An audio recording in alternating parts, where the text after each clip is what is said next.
سيداتي سادتي، نحييكم بأزكى تحية وأطيب سلام. رحاب القصر الملكي بالرباط، وحفل استقبال يترأسه صاحب الجلالة الملك محمد السادس نصره الله بمناسبة عيد العرش المجيد الذي يصادف هذه السنة الذكرى 15 لتربع جلالته عرش أسلافه الميامين.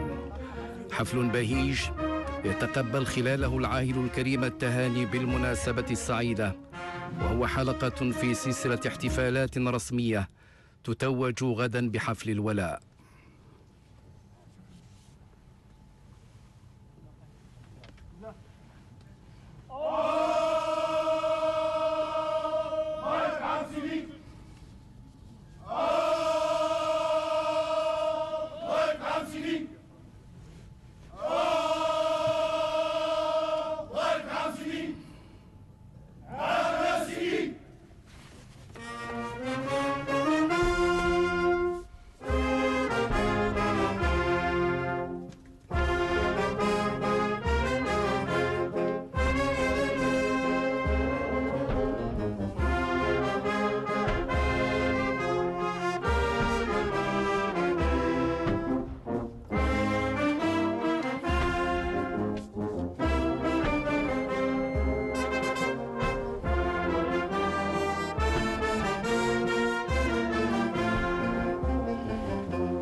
تحية العلم على نغمات النشيد الوطني، فيما أطلقت المدفعية 21 طلقة في مستهل حفل الاستقبال الذي يترأسه جلالة الملك، محفوفا بصاحب السمو الملكي ولي العهد الأمير مولاي الحسن، ومرفوقا بصاحب السمو الملكي الأمير مولاي رشيد. المتعمدون بالرباط يتقدم للسلام على جلالة الملك وتهنئة جلالته بالعيد السعيد عمداء فرق السلك الدبلوماسية المعتمدون بالرباط، وهم السادة نيماغا إسماعيلا سفير جمهورية إفريقيا الوسطى عميد السلك الدبلوماسي، وعميد السلك الدبلوماسي الإفريقي، وعميد السلك الدبلوماسي المسلم.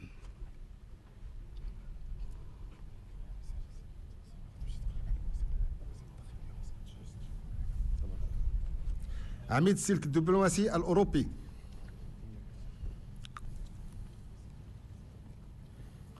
كما يتقدم للسلام على جلالة الملك السيد المونسينيور أنطونيو سوزو المبعوث الرسولي سفير الفاتيكان عميد السلك الدبلوماسي الأوروبي.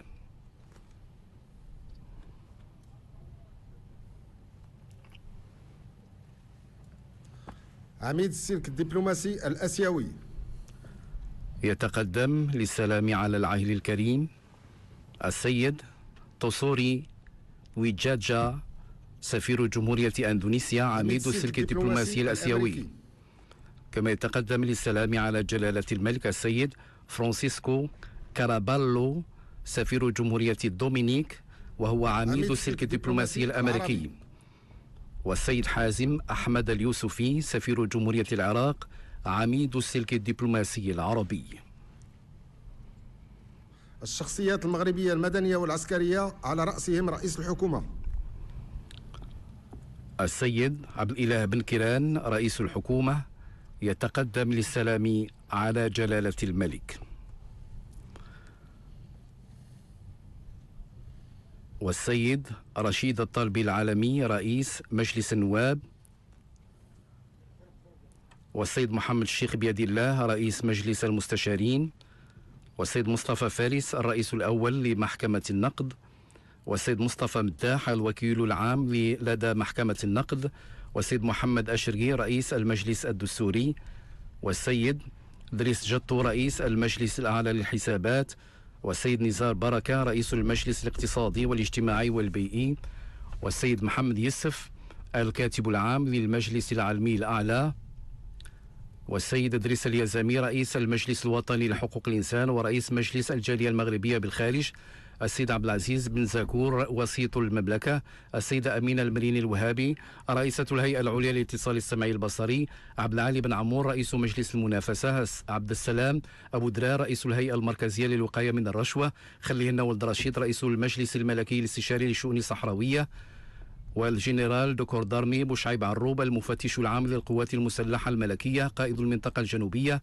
الجنرال دكور دارمي حسن بن سليمان قائد الدرك الملكي، الجنرال دو ديفيزيون أحمد بوطالب مفتش القوات الملكية الجوية، الجنرال دو ديفيزيون محمد غماري مفتش البحرية الملكية،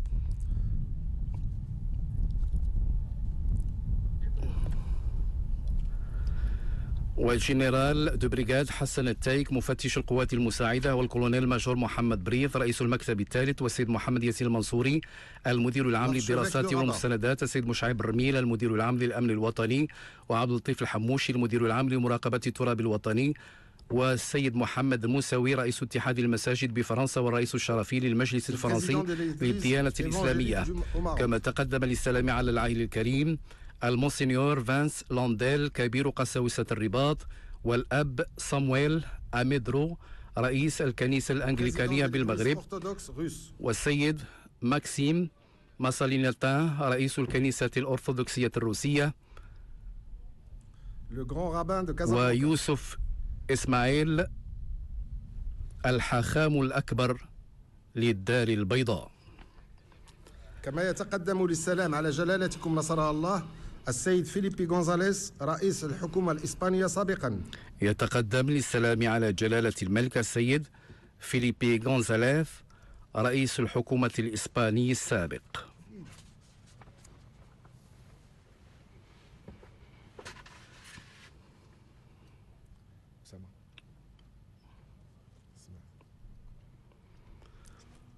وبهذه المناسبة السعيدة يوشح سيدنا أعزه الله بعض الشخصيات المغربية والأجنبية وسام العرش من درجة الحملة الكبرى. عدد من الشخصيات الوطنية والأجنبية يوشحها جلالة الملك بأوسمة ملكية شريفة بمناسبة عيد العرش المجيد.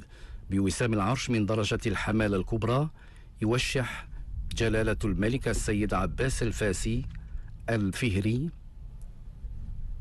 رئيس الحكومة سابقا، السيد عبد الواحد الراضي رئيس مجلس النواب سابقا ورئيس الاتحاد البرلماني الدولي حاليا. بنفس الوسام وسام العرش من درجة الحمالة الكبرى يوشح جلالة الملك السيد عبد الواحد الراضي رئيس مجلس النواب سابقا ورئيس الاتحاد البرلماني الدولي حاليا. السيد مصطفى بن عبد الله أستاذ في الفنون التشكيلية بالمدرسة المولوية، كان أستاذا لصاحب الجلالة ناصره الله وصاحب السمو الملكي الأمير مولاي رشيد وأصحاب صاحبة السمو الملكي الأميرة لالا مريم لالا أسماء ولالا حسناء، كما درس صاحب السمو الملكي ولي العهد الأمير مولاي الحسن وصاحبة السمو الملكي الأميرة لالا خديجة. بوسام العرش من درجة الحمالة الكبرى يوشح صاحب الجلالة السيد مصطفى بن عبد الله أستاذ في الفنون التشكيلية بالمدرسة المولوية، كان أستاذا لصاحب الجلالة الملك محمد السادس نصره الله وصاحب السمو الملكي الأمير مولاي رشيد وصاحبات السمو الملكي الأميرات لالا مريم لالا أسماء لالا حسناء، كما درس صاحب السمو الملكي ولي العهد الأمير مولاي الحسن وصاحبة السمو الملكي الأميرة لالا خديجة. جلالة الملك محمد الخامس وجلالة الملك الحسن الثاني طيب الله ثراهما. كما يوشح بنفس الوسام وسام العرش من درجة الحمالة الكبرى السيد محمد المسطاسي مكلف بمهمة بوزارة القصور الملكية والتشريفات والأوسمة حاليا، وشغل نفس المنصب في عهدي المغفور لهما جلالة الملك محمد الخامس وجلالة الملك الحسن الثاني طيب الله ثراهما.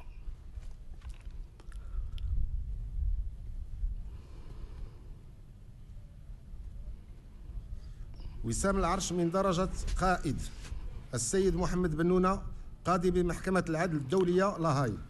السيد محمد بن نونة قاضي بمحكمة العدل الدولية في لاهاي يوشحه جلالة الملك بوسام العرش من درجة قائد. تكريم مولوي سام لشخصيات مرموقة نظير عطاءاتها المتميزة في خدمة الوطن. وسام العلوي من درجة قائد السيدة إيرينا بوكوفا المديرة العامة للمنظمة العالمية يونسكو.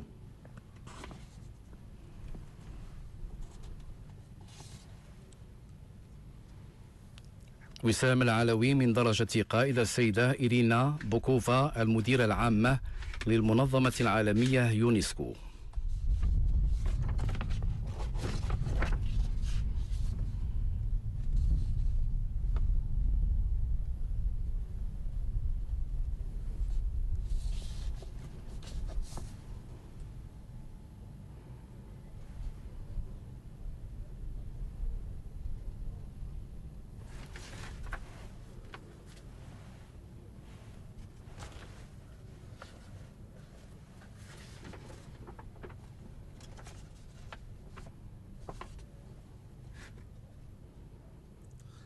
السيد محمد مو إبراهيم رجل أعمال ومقاول رئيس مؤسسة مو إبراهيم pour une meilleure gouvernance en Afrique.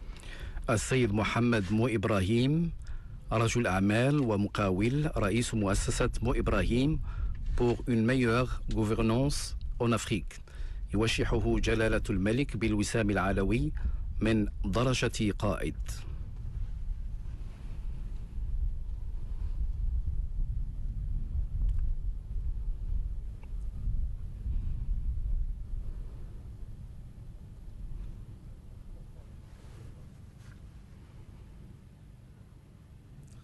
السيد مامادو ديانانداي مستشار خاص لرئيس جمهورية السنغال في ميادين الاستثمار الاستراتيجي وعضو الاتحاد الاقتصادي الدولي بجامعة هارفارد.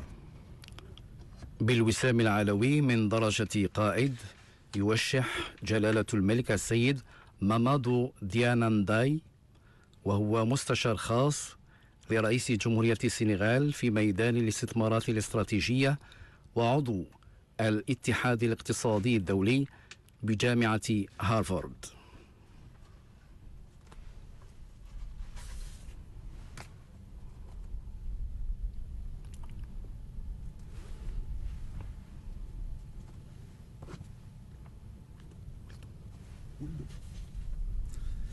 وسام الكفاءة الفكرية السيد محمد شفيق عضو بأكاديمية المملكة المغربية وعميد المعهد الملكي للثقافة الأمازيغية سابقا تعذر عليه الحضور يتسلم الوسام ابنه عبد الجواد شفيق.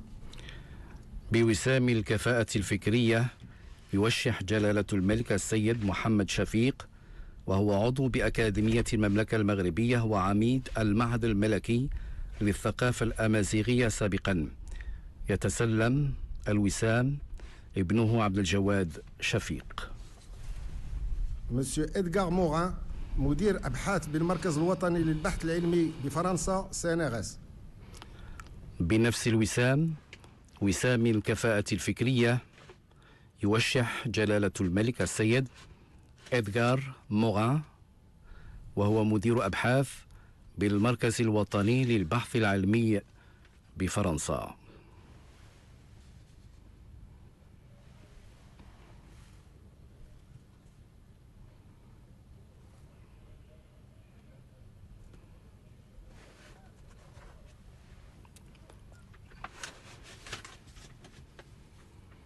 عيد العرش حدث وطني غزير الدلالات في تاريخ المغرب الحديث وهو مناسبة لتجديد العهد بين العرش والشعب على الاستمرار في بناء المغرب وعزته وسؤدده.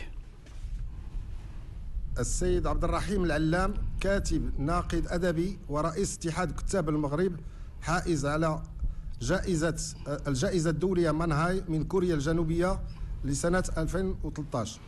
يوشح جلالة الملك بوسام الكفاءة الفكرية السيد عبد الرحيم العلام كاتب ناقد أدبي رئيس اتحاد كتاب المغرب حائز على الجائزة الدولية مانهاي العالمية لسنة 2013 من كوريا الجنوبية.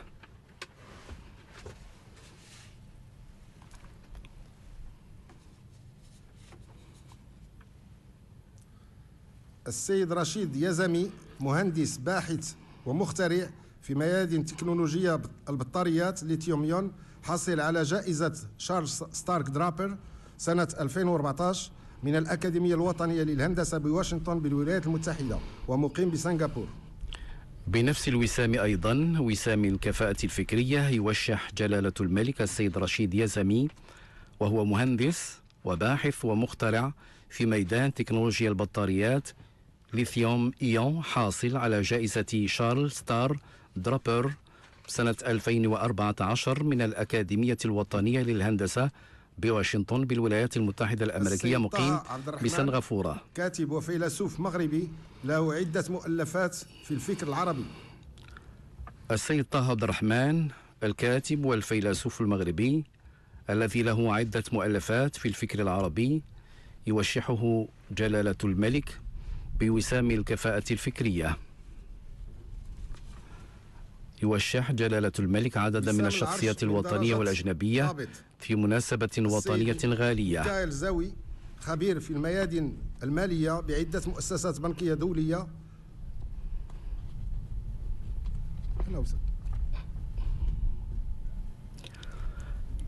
بوسام العرش من درجة ضابط، يوشح جلالة الملك السيد ميكائيل زاوي، وهو خبير في الميدان المالي بعدة مؤسسات بنكية دولية. كما يتسلم نفس الوسام عن أخيه أويل زاوي في نفس الميدان، والذي تعذر عليه الحضور.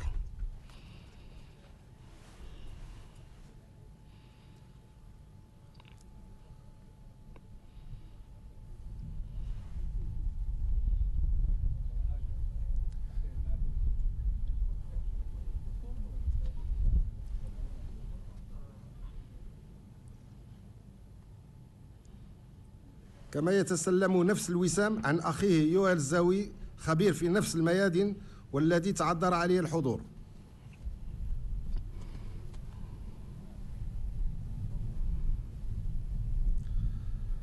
السيد محمد بن عبود، خبير وأستاذ تاريخ بجامعة عبد الملك السعدي بتطوان، مهتم بتأهيل مدينة القديمة لتطوان. بنفس الوسام، وسام العرش من درجة ضابط، يوشح العاهل الكريم السيد محمد بن عبود، وهو خبير وأستاذ التاريخ بجامعة عبد الملك السعدي بتطوان، وهو مهتم بتأهيل المدينة القديمة لتطوان. الوسام العلوي من درجة ضابط، السيد بيير أنطونيو بونزيري، عضو برلماني أوروبي، رئيس سابق للمندوبية الأوروبية للعلاقات المغربية. عضو البرلمان الأوروبي، رئيس سابق للمندوبية الأوروبية للعلاقات المغاربية، السيد بيير أنطونيو بونزيري، يوشحه جلالة الملك بالوسام العلوي من درجة ضابط. الدكتور روبر شاستيل، طبيب ومؤلف كتاب غابة لو ديستان دون فيل اي دي كابريس دان فلوف. بالوسام العلوي من درجة ضابط أيضا، يوشح جلالة الملك الدكتور روبر شاستيل، وهو طبيب ومؤلف كتاب غابة لو ديستان دون فيل اي دي كابريس دان فلوف.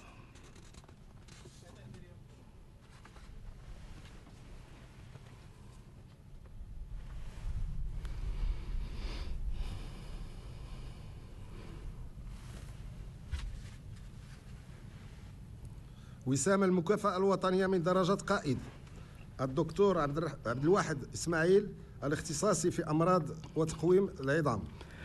الدكتور عبد الواحد إسماعيل، أخصائي في أمراض وتقويم العظام، يوشحه جلالة الملك بوسام المكافأة الوطنية من درجة قائد. السيد محمد بريني، إعلامي له رصيد حافل من المنجزات في ميادين الصحافة والنصر، بوسام المكافأة الوطنية من درجة قائد أيضا، يوشح جلالة الملك السيد محمد بريني، إعلامي ذو رصيد من الإنجازات في ميدان الصحافة وسام والنشر. المكافأة الوطنية من درجة ضابط، السيد عبد الرحيم عتمون، رئيس اللجنة البرلمانية المشتركة للمغرب والاتحاد الأوروبي. وبوسام المكافأة الوطنية من درجة ضابط يوشح العاهل الكريم السيد عبد الرحيم عثمون رئيس اللجنة البرلمانية المشتركة للمغرب والاتحاد السيد أنس الأوروبي. العراس باحث ومسؤول عن تصميم طائرات بدون طيار للاستخدام العسكري بالجامعة الوطنية بسيول، حاصل على أكثر من 30 شهادة اختراعية في ميادين الطيران. بوسام المكافأة الوطنية من درجة قائد أيضا يوشح جلالة الملك السيد أنس العراس باحث ومسؤول عن تصميم الطائرات بدون طيار للاستخدام العسكري بالجامعة الوطنية بسيول، حاصل على أكثر من 30 شهادة اختراع في ميدان الطيران.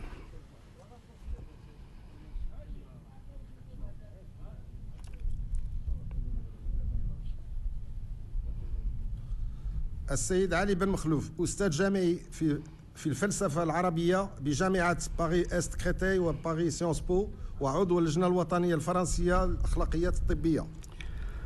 السيد علي بن مخلوف أستاذ جامعي في الفلسفة العربية بجامعتي باري إست كريتيل وسوسيو بي أو باري، عضو اللجنة الوطنية الفرنسية للأخلاقيات الطبية، يوشحه جلالة الملك بوسام المكافأة الوطنية من درجة ضابط. أستاذة طبيبة وباحثة في ميدان العلاج السرطان بجامعة تورو بنيفادا بالولايات المتحدة.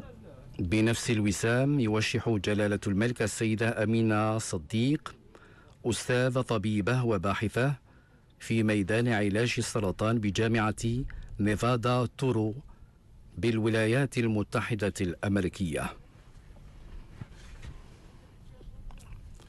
السيدة اسمهان الوافي المديرة العامة للمركز الدولي للزراعة الملحية بالإمارات العربية المتحدة.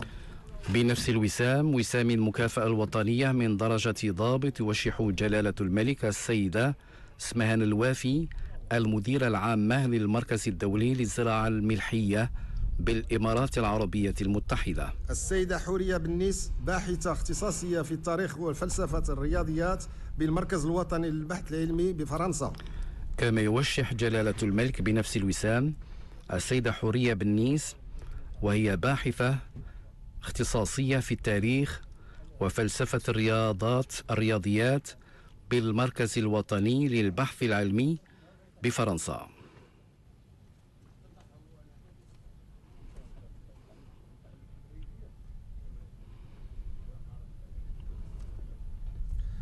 السيدة ليلى العلمي أستاذة بجامعة كاليفورنيا للإبداع الأدبي. بوسام المكافأة الوطنية من درجة ضابط يوشح جلالة الملك السيدة ليلى العلمي وهي أستاذة بجامعة كاليفورنيا للإبداع الأدبي.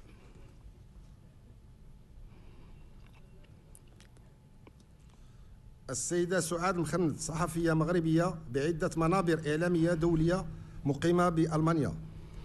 السيدة سعاد مخنث صحفية مغربية بعدة منابر إعلامية دولية مقيمة بألمانيا، يوشحها جلالة الملك بوسام المكافأة الوطنية من درجة ضابط.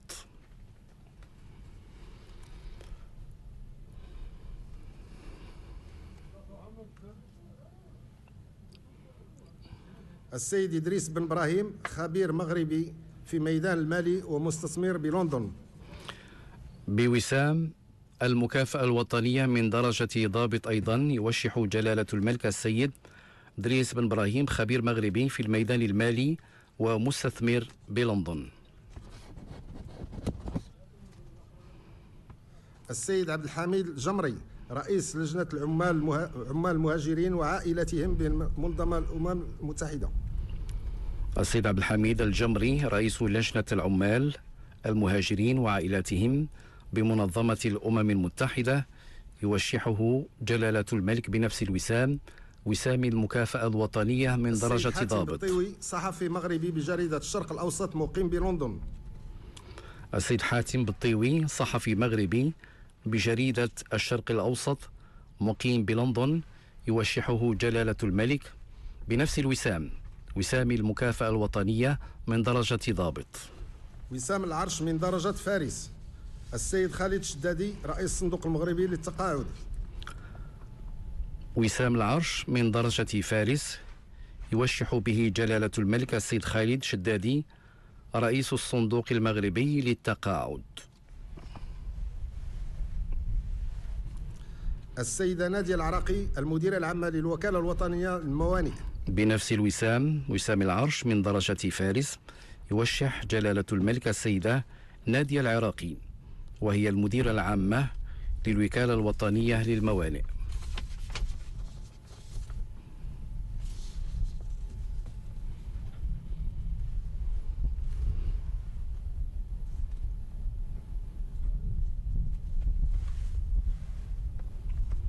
السيدة أمينة الفيكيكي المديرة العامة للمكتب الوطني للصيد. بنفس الوسام وسام العرش من درجة فارس يوشح جلالة الملك السيدة أمينة الفيكيكي المديرة العامة للمكتب الوطني للصيد.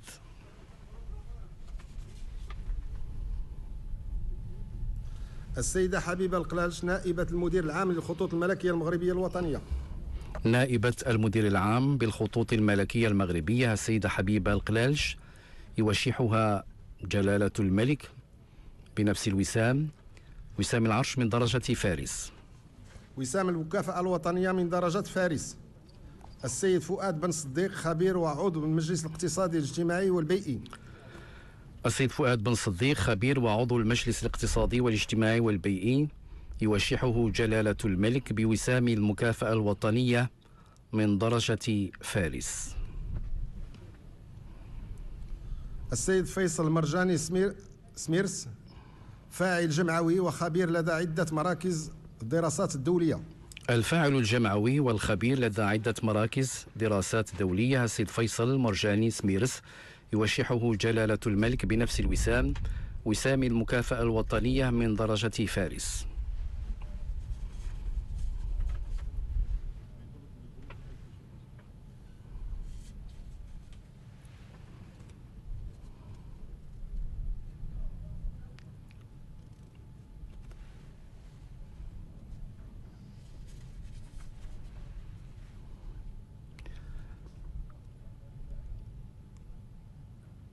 حنو الأب وعطف الراعي الأمين لأبناء الأمة يسأل عن الأحوال ويستفسر عن الأوضاع. الأولى الأنسة مريم بورحيل التلميذة المغربية القاطنة بفرنسا التي حصلت على معدل 21/20 في البكالوريا هذه السنة. الأنسة مريم بورحيل التلميذة المغربية القاطنة بفرنسا التي حصلت على معدل 21/20 في البكالوريا لهذه السنة يوشحها جلالة الملك بوسام الاستحقاق الوطني من الدرجة الأولى.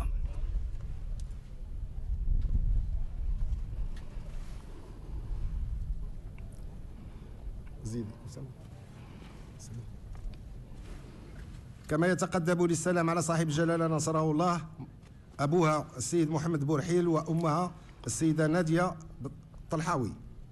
يتقدم للسلام على صاحب الجلالة أبو التلميذة مريم بورحيل محمد بورحيل وأمها نادية الطلحاوي.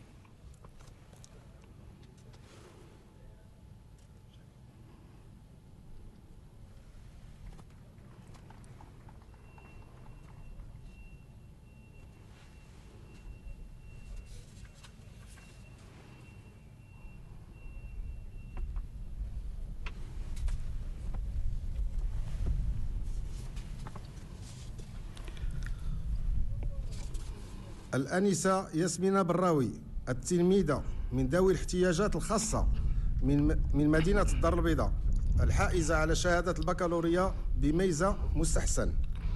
التلميذة من ذوي الاحتياجات الخاصة من مدينة الدار البيضاء الحائزة على شهادة البكالوريا بميزة مستحسن الآنسة ياسمين براوي يوشحها جلالة الملك بوسام الاستحقاق الوطني من الدرجة الأولى.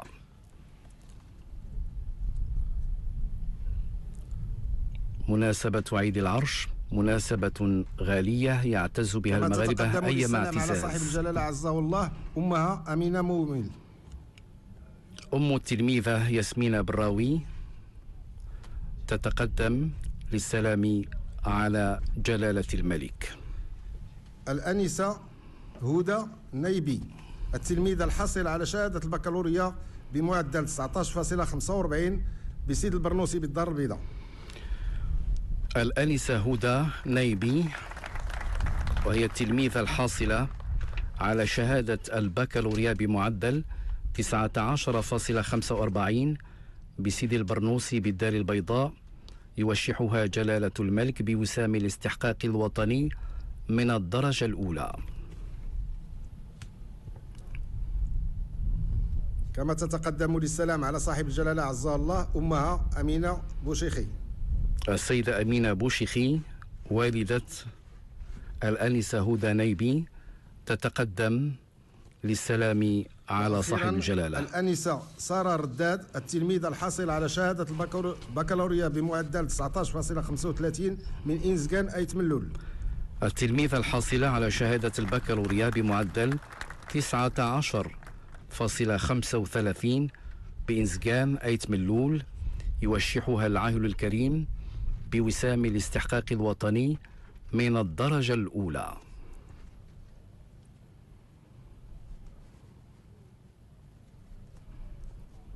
كما يتقدم للسلام على سيدنا عزه الله أبوها إبراهيم رداد. الله يبارك عمر سيدي. أبو التلميذة سارة رداد يتقدم للسلام على صاحب الجلالة. عيد العرش عيد وطني متأصل في المملكة، عرفه المغرب وعاشه بكل فخر واعتزاز مع جلالة المغفور له محمد الخامس طيب الله ثراه في فترة الكفاح والنضال للتحرر من الاستعمار، وبعدها في ظل نعمة الكرامة والحرية والاستقلال. كان الاحتفال به يوم 18 نوفمبر من كل سنة، كما عاشه المغرب مع جلالة المغفور له الحسن الثاني أكرم الله مثواه منذ توليه العرش، وكان الاحتفال به يتم يوم 3 مارس من كل سنة. ويتواصل الاحتفال بالعيد الوطني الخالد بنفس الروح والانشراح والابتهاج والحماس في عهد صاحب الجلالة الملك محمد السادس حفظه الله يوم 30 يوليو من كل سنة منذ سنة 1999، باعتباره عيدا وطنيا مشيدا يرمز إلى ذلكم التلاحم المستمر المتين والترابط القوي المكين بين الأمة المغربية، ورمز سيادتها وعزتها وضامن وحدتها واستقرارها. إذا كانت مراسم احتفالات عيد العرش ومنها حفل الاستقبال تبدو اعتيادية في شكلها تتكرر كل سنة ومنذ عقود، فإنها تحمل رمزية خاصة ودلالات عميقة، كونها تختزل ذاكرة أمة تضرب بجذورها في أعماق تاريخ مجيد على مر قرون من الزمن، تاريخ طبعه تلاحم قوي ورباط متين بين عرش كرس ويكرس الجهد الجهيد في سبيل إسعاد أبناء الوطن وصون عزتهم وكرامتهم، وبين شعب لا يتوانى في تقديم الغالي والنفيس خدمة لهذا العرش. ونحن نخلد الذكرى 15 لتربع جلالة الملك محمد السادس على عرش أسلافه الميامين. حري بنا أن نستحضر المنجزات الكبيرة والمكتسبات العظيمة التي حققتها بلادنا في عهد جلالة الملك على كافة الصعد.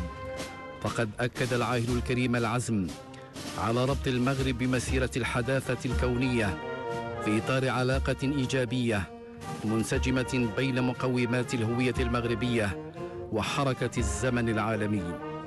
وإذا كان نشدان الحداثة في إطار المقومات الحضارية للأمة المغربية والعنوان الكبير للمسيرة التي اختطها جلالة الملك، فإن هذا التوجه عبر عن نفسه من خلال المقاربة الملكية لعدد من القضايا القطاعية التي هي في صميم المشروع المجتمعي الحداثي المتكامل، مثل قضايا حقوق الإنسان والتعليم والمرأة والثقافة والتنمية التضامنية وما إلى ذلك.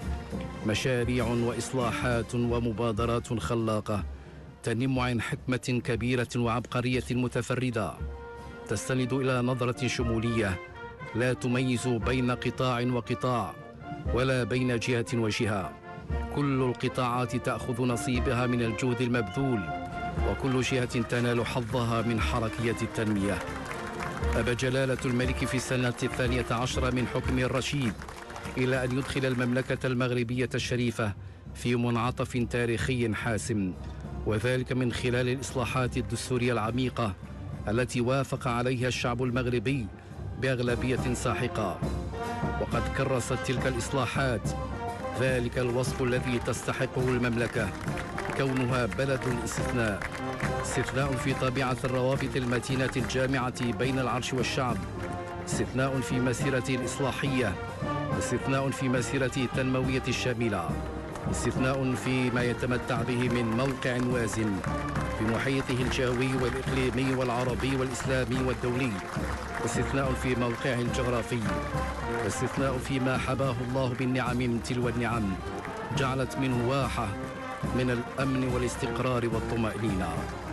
جلالة الملك يتلقى تهاني المدعوين في حفل الاستقبال البهيج هنا في القصر الملكي بمدينة الرباط في مناسبة وطنية غالية تصادف هذه السنة مرور 15 سنة على اعتلاء جلالة الملك العرش. هي مدة وجيزة في حياة الأمم والشعوب، لكنها شكلت مرحلة قوية في تاريخ البلاد تحولت معها المملكة المغربية إلى ورش كبير لإنجاز المشاريع التنموية الكبرى والإصلاحات العميقة، وتبلورت خلالها سياسة اقتصادية واجتماعية تهدف تغيير وجه المغرب. مناسبة عيد العرش مناسبة يعتز بها المغاربة أيما اعتزاز لما تحمله من قيم ومقاصد وما تبرزه من روابط متينة نسج التاريخ خيوطها بعواطف المحبة المشتركة. إلى هنا سيداتي سادتي نودعكم وإلى اللقاء.